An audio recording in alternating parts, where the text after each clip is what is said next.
안녕하세요. 공부하는 유선생의 유선생입니다. 모처럼 오랜만에 성인간호 시간으로 돌아왔습니다. 성인간호 저희가 이제 제가 실습 가기 전에 4단원의 간담체 질환 조금 배우다가 나갔었습니다. 근데 굉장히 이제 중요한 내용들이 많았어요. 간의 기능이 굉장히 중요하고도 내용이 방대했었는데 그래도 좀 재밌게 배웠었던 것 같아요. 이게 그 실질적인 그 뭐라 그래야 되지? 그 질환이나 이런 것들의 병명들이 자주 나오고 많이 들어본 것들이 많이 나오니까 굉장히 집중하게 되는 수업이었던 것 같습니다. 저만 해도. 그래서 여러분들은 어떠셨는지 모르겠고요. 오늘은 이제 실습 다녀와서 첫 번째 성인간호 시간인데 4단원에 있어서 그 뒤에 하지 못했던 거 췌장에 대해서 이제 공부해보고 그 다음에 이제 나머지 간담체에 어떤 질환들이 있는지 마저 그 진도 나가 보겠습니다. 췌장의 구조와 기능 이렇게 나와 있어요. 췌장의 구조에 나와 있는데 췌장을 다른 말로 이자라고도 하죠. 이게 이제 췌장하고 췌장은 아는데 이자를 모른다던가 이자는 아는데 췌장이 뭔지 모른다거나 하시면 안 될 것 같아요. 췌장이 이자라는 거 알아두시고요. 그다음에 췌장의 구성 보겠습니다. 췌장은 간 다음으로 이제 가장 큰 소화선이라고 합니다. 여기서 소화 그 효소들이 많이 나오더라고요. 그래서 이제 간 다음으로 가장 큰 이제 소화 기전을 보이고 있고요. 그다음에 위치는 위에 후방, 그다음에 복막 뒤에 위치하고 있다고 합니다. 그림상으로 봤을 때 뭐 그렇게 간에 비하면 그렇게 크기가 큰 그거는 조직은 아닌 것 같아. 기관은 아닌 것 같아요. 그다음에 췌장의 특성 볼게요. 췌장은 그 12지장과 비장, 이제 다른 말로 지라라고도 해요. 비장을. 근데 그 12지장과 비장 사이에 길쭉한 모양의 기관으로 자리 잡고 있는데 이 췌장이 굉장히 또 중요한 역할 두 가지를 합니다. 그 소화 효소를 분비하고 그다음에 이거 기능 두 가지는 꼭 알고 계셔야 돼요. 소화 효소 분비하고 내분비선을 그 내분기 그 선을 그 분비해서 그 기관의 역할을 하고 있는 복합샘의 이제 특징을 갖고 있습니다. 그렇게 해서 이제 기능을 조금 더 자세히 들여다 볼게요. 아까 말씀드린 것처럼 소화기관의 역할을 한다고 했어요. 이 췌장에서는 그 췌장액 들어보셨죠? 췌장액을 생산합니다. 이 췌장액은 어떤 것들이 있냐면 세 가지가 나오고 있어요. 췌장액 세 가지. 탄수화물, 지방, 단백질을 분해를 합니다. 이 췌장액이. 그래서 탄수화물을 분해하는 아밀라제라는 효소가 나오고요. 그다음에 지방을 분해하는 리파제, 단백질을 분해하는 트립신이라는 세 가지 효소를 분비합니다. 근데 여기서 알아둘 거는 탄수화물을 분배하는 이 아밀라제가 있어요. 이거는 이제 전분을 메가당으로 바꿔주는 기능을 하고요. 그다음에 지방을 분해하는 이 리파제는 그 유화 지방을 지방산과 글리세롤로 분해합니다. 그다음에 단백질을 분해하는 이 트립신은 폴리펩티드 자체를 펩티드로 바꿔주는 이제 그 전환시키는 그런 기능을 갖고 있습니다. 그렇게 해서 뭐 이렇게 세세하게 어떤 걸로 분해한다라고까지는 모르셔도 췌장액에서는 소화 효소를 그 분비하는데 탄수화물, 지방, 단백질을 분해한다는 거 기억하셨으면 좋겠습니다. 그 다음은 중요한 두 번째 기능, 내분비 기관의 역할을 합니다. 그 췌장에서는 그 랑게르한세 이름이 어렵죠. 랑게르한스섬 들어보긴 많이 들어본 것 같아요. 랑게르한스섬에서 알파와 그 베타 효소를 이제 내보내는데 이 알파는 글루카곤, 베타는 인슐린입니다. 근데 그 글루카곤은 혈당을 상승시키는 역할을 하고 인슐린은 또 혈당을 저하시키는 역할을 한대요. 그래가지고 이 혈당을 조절시키는 역할을 전체적으로 하는 것 같아요. 그래서 이 혈당의 상승과 저하를 왔다 갔다를 조절시키는 그런 중요한 내분비 기관이기도 합니다. 이렇게 해서 췌장을 보셨다면 그 다음은 이제 처음 이전에 배운 간과 담즙, 그 다음에 간과 담, 췌장에 관련된 질환들이 어떤 것이 있는지 보겠습니다. 시험에 굉장히 많이 나오는 부분이에요. 그래서 조금 알아두셔야 될 것 같아요. 급성 간염, 간염은 이제 여러 과목에서 많이 다루고 있는데요. 급성, 아큐트 기억하시죠? 아큐트 헤파타이티스 해가지고 급성 간염입니다. 시험에 굉장히 자주 나오고요. 간염 자체는 바이러스성에 의한 거잖아요. 그래서 바이러스에 의해서 간세포의 염증, 그다음에 쿠퍼세포의 증식, 담즙이 정체되거나 간 조직의 괴사 등이 된 상태를 간염이라고 합니다. 기본적으로. 그래서 간염의 종류가 나와요. 이 간염 종류 다 아시는 거지만 다시 한번 짚으면서 꼭 외우시기 바라겠습니다. 그 분류가 굉장히 중요하거든요. A형 간염이에요. 다른 말로 전염성 간염이라고 하죠. 이 전염이 되게 잘 되는데 유행성이나 카타르 황달이라고도 따로 말을 하기도 합니다. 대소변에 오염된 음식물을 통해서도 전염이 되고요. 혈액에도 감염이 됩니다. 그다음에 B형 간염은 혈청성 감염이라고 합니다. 주로 이제 수혈이나 정액, 오염된 주사기나 바늘을 사용했거나 직접적인 접촉, 성교를 포함한 직접적인 접촉을 통해서도 감염이 되네요. 이 감염 경로 같은 것도 꼭 반드시 알아두셨으면 좋겠어요. 이게 질병에서도 또 나오기 때문에 자꾸 반복을 하니까 아마 많이 들어보셨을 거예요. 이게 B형 간염인 같은 경우는 그 B형 간염 항체 반응 검사가 있잖아요. HBsAg, 안티젠, HBsAb, 안티바디가 모두 음성으로 나오면 이 B형 간염 백신 접종이 필요한 겁니다. 항체 항원이 모두 없기 때문에.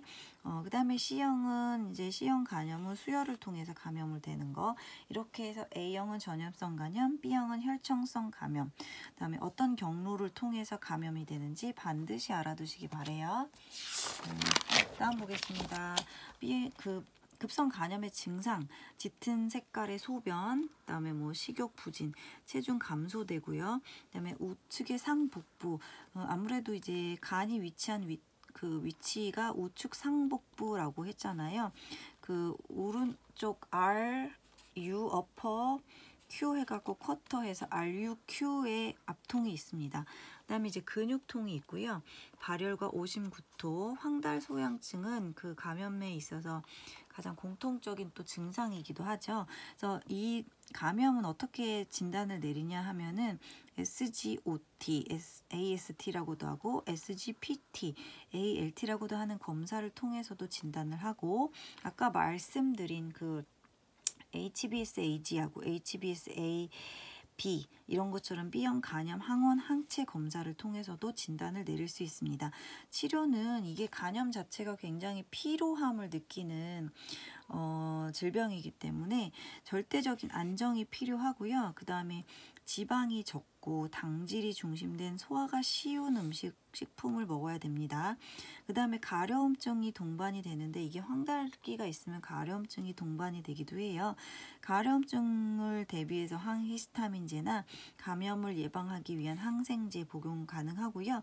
그 다음에 우선은 바이러스 감염 예방 자체가 가장 중요하죠. 그래서 미리 백신을 맞아준다거나 아니면은 뭐 전염이 됐다, 감염이 됐다 싶으면 면역 글로불린을 맞음으로써 그거를 예방하는 것이 가장 중요하겠습니다.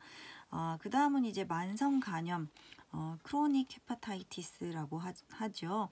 이것은 이제 그 아까 말씀드린 성인의 급성 B형 간염의 5에서 10% 정도가 만성 B형 간염 보균자로 이제 넘어간다고 해요. 그래서 이게 만성 B형 간염 보균자가 되는 그 조건이 있는데요. 간염 보균자로서 기간이 6개월에서 20년 이상 경과된 상태나 그다음에 SGPT라고 해서 아까 그 진단법이 있었잖아요. 그 진단법상에서 장기간 양성이 나타났다거나 아니면은 그 HBsAg하고 HBeAg 여기서 그 B형 간염의 항원 그 검사잖아요. 근데 그 HBsAg는 항원이고 HBeAg도 항원인데 이 앞에 나온 거는 이제 그 표면 항원이고 뒤에 나온 거는 내부 항원입니다. 뭐 그렇게 중요한 건 아니지만 어쨌든 그 항원 검사에서 모두 양성으로 나왔을 경우에, 그다음에 혈청 감마 글로불린이 이러한 수치인 상태가 계속된다면 이것은 이제 그 만성 감염이 되겠습니다. 만성 감염 또한 뭐 진단은 급성 감염과 비슷하겠죠. 불쾌감, 식욕 부진과 오심, RUQ의 통증입니다. 치료 또한 굉장히 이제 비슷한데요. 간염 환자는 무조건 절대 안정입니다. 그리고 식이요법이 굉장히 중요해요. 이 식이요법, 간염 환자들에 있어서 식이요법은 어떤 건지, 무조건 이제 간 기능이 저하되기 때문에 알코올 분해가 안 되니까 알코올 금지해야겠죠. 그 다음에 고단백, 고탄수화물, 그 다음에 보통의 지방입니다. 이게 지방은 고지방일 수가 없는 게 그 간이나 뭐 간담체 이쪽에서 아까 담즙에서도 그 지방 분해 아까 지방을 분해하는 그 기능이 있었잖아요. 지방을 유화시키잖아요. 췌장의 리파제와 함께 담즙이 나와가지고 지방을 유화시키는데 아무래도 간 기능이 이제 부실하기 때문에 지방 분해가 잘 안 되니까 지방을 고지방으로 먹어주면 안 될 것 같아요. 그리고 이제 고단백 고탄수화물은 맞는데 여기서 이제 고단백 고탄수화물 이지만 만약에 이게 간성 혼수다 하면 이 단백질은 제한해야 됩니다.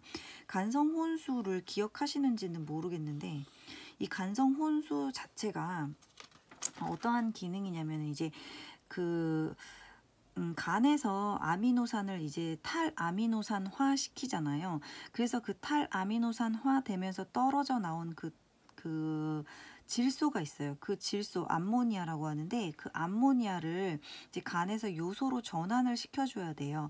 그 단백질이 분해될 때. 근데 그 이제 간성 혼수, 간이 안 좋기 때문에 단백질을 분해를 못 시킵니다. 그 요소의 암모니아의 요소 전환이 안 되는 거죠. 그래가지고 이제 그게 뇌로 올라가면 간성 혼수가 되는 텐데 이 간성 혼수는 그렇기 때문에 단백질 분해가 안 되는 간을 가졌기 때문에 그 단백질을 고단백으로 먹게 되면 이 혼수가 점점 더 심해질 수밖에 없어요. 그렇기 때문에 단백질을 반드시 제한하는 식단, 식이요법을 채택해야 되고요.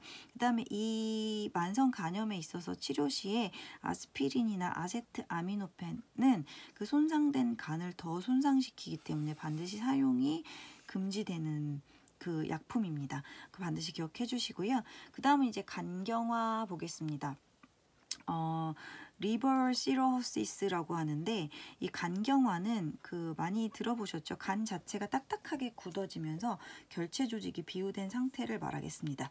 그 다음에 이 증상으로는 여기에서 이제 알데스테론이라는 게 증가가 되면서 체액량이 과다로 초래되고 그렇기 때문에 복수가 차고 복수가 차면서 이제 부종이 일어나는 거죠.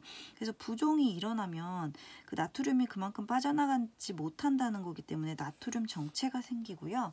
그 다음에 저칼륨 혈증인데 이게 왜 그러냐면은 칼륨이 나트륨의 배출을 도와주는 기능을 하잖아요. 근데 나트륨이 정체가 되면 칼륨이 없다는 얘긴 거죠. 그 다음에 그래서 저칼륨 혈증이 나타나는데 이럴 때는 칼륨을 보충해줘야 이게 나트륨이 자꾸 빠져나갈 수 있으니까 칼륨 보충의 치료를 같이 병행해줘야 됩니다. 증상에 또 식욕 감퇴가 있겠죠. 그 다음에 간이 안 좋으니까 당연히 황달과 가려움 동반하고요. 발열과 체중 감소, 비장 증대, 아까 말씀드린 복수, 그 다음에 이것 또한 심하면 간성 혼수로 가면서 하지 부종 나타나게 되겠습니다. 그 다음에 이러한 간경화증의 치료 볼게요. 간은 무조건 침상 안전, 절대 안정해야 되고요. 그 다음에 여기서도 식이요법이 이제 두드러지네요. 고단백, 고탄수, 저염과 저지방, 아까 말씀드린 것처럼 그 암모니아 수치 상승이 되면 저단백식 식이해야 된다는 거. 간에 있어서는 고단백이 아닌 저단백이 중요한 것 같아요. 그 다음에 따뜻하고 간단한 식사로 이게 그 흡수가 기능이 좀 약하기 때문에 소화 기능이나 흡수 기능 자체가 소량씩 자주 섭취하는 게 좋겠고요. INO 체크라고 해가지고 그 인테이크 아웃풋 섭취량과 배설량 체크 반드시 필요합니다. 그다음에 이제 출혈 예방을 하는데 여기서 출혈이 왜 생기냐 하면 이제 간 자체가 비대해지고 딱딱해지기 때문에 그 간 안에도 여러 가지 혈관들이 존재하잖아요. 그게 간이 딱딱해지면서 혈관이 터지는 경우가 생긴대요. 그렇기 때문에 이제 출혈 예방도 반드시 치료에 들어가고요. 피부 간호 들어갑니다. 황달로 인해서 가려울 때는 미지근한 물로 목욕을 한다던가, 그다음에 뭐 면 제품을 착용시킨다던가 하는 그런 이제 그 방법을 조금 소양증을 조금 감소시킬 수 있는 방법을 택해주고요. 그 다음에 이제 이제 욕창이 생기기도 한대요. 그래서 왜냐면 영양실조나 부종 등으로 인해서 이제 욕창이 생기는데, 욕창에는 잦은 체위 변경해주는 거 반드시 필요하죠. 그리고 가능하다면 마사지도 좀 해주고 그렇게 해서 피부 간호를 해주는 게 중요하겠습니다. 그 다음에 호흡을 지지해주는 치료가 필요해요. 편안하게 호흡할 수 있도록 호흡의 가장 중요한 자세는 반자위죠. 상체를 살짝 세운 자세에 그 반자위를 해주면서 또 복수를 이제 심한 경우에는 복수를 제거해줘야 또 호흡이 유지가 되니까 복수 제거도 들어가겠습니다. 그 다음에 아까 말씀드린 것처럼 소양증에는 항히스타민제 복용하기도 하고요. 부종을 위해서 이뇨제 복용하기도 하네요. 그 다음 보겠습니다. 이제 간경화에 의해서 간 농양입니다. 간 농양은 말 그대로 간 내에 그 공동이 차갑고 구멍이 났는데 그 구멍에 고름이 차 있는 상태예요. 그래서 이제 단발성과 다발성이 나타나긴 하는데, 여기서 중요한 게 이제 간 농양의 전파. 이게 전파가 잘 되나 봐요. 그래서 전파를 막기 위해서는 반드시 대변 처리를 잘하고 역시 감염에 있어 제일 중요한 손 씻기 잘 해야 된다는 거 중요합니다. 증상으로는 이게 농증이기 때문에 그 백혈구 수치가 당연히 증가하죠. 그 다음에 그 염증이 이제 발생한 거기 때문에 오한과 발열 당연히 나타나겠습니다. 간 비대와 식욕 부진도 따라오고요. 외과적인 배농법이나 항생제를 투여해서 이제 치료할 수 있겠습니다. 그 다음은 이제 많이 들어보셨죠? 담석증 보겠습니다. 담석증은 이제 갈블래더 스톤이라고 하는데, 정의 자체는 담낭, 다른 말로 쓸개라고 하죠. 그 담낭 안에서 돌이 생긴 거예요. 근데 그 돌이 어떤 과정으로 생겼냐면, 뭐 이제 빌리루빈이나 콜레스테롤, 칼슘 이런 것들이 이제 축적되고 침착되는 과정에서 그게 단단하게 돌로 이제 만들어진 거죠. 그래서 그 생긴 돌들이 담관이나 또 총담관을 막아버리는 거예요. 그렇게 해서 왜 담석증이 통증 굉장히 심한 거 많이 들어보셨죠? 그렇게 해서 담도산통이나 심한 동통, 발열, 황달을 일으키는 게 담석증입니다. 여자가 남자에 비해서 호발이 2배 더 높고요. 이게 아마 임신과 관련돼서 그렇지 않을까 이제 학계에서는 추측하고 있대요. 그래서 또 비만이나 고지방식이, 고콜레스테롤 수치 뭐 이런 것들에 의해서도 많이 이제 발생한다고 합니다. 치료로는 뭐 통증이 너무 심하기 때문에 절대적 안정과 진통제 놓을 수도 있겠고, 담석 제거술 많이 하죠. 요새는 뭐 그 체외 충격파 해가지고 내시경으로 해서 아니면 개복 수술로 직접적으로 그 돌을 깨는 거죠. 꺼내거나 그렇게 해서 담석 제거술도 하고요. 그다음에 이것 또한 저지방식의 식이요법이 중요합니다. 왜냐면 이제 황달이 오니까 그 담즙 분비가 안 되잖아요. 그래서 그 담즙 분비가 안 되면 지방의 분해가 안 되고, 그렇기 때문에 저지방식의 식이요법이 중요합니다. 섬유소 풍부하게 먹고 저지방식 한다는 거 기억해 주세요.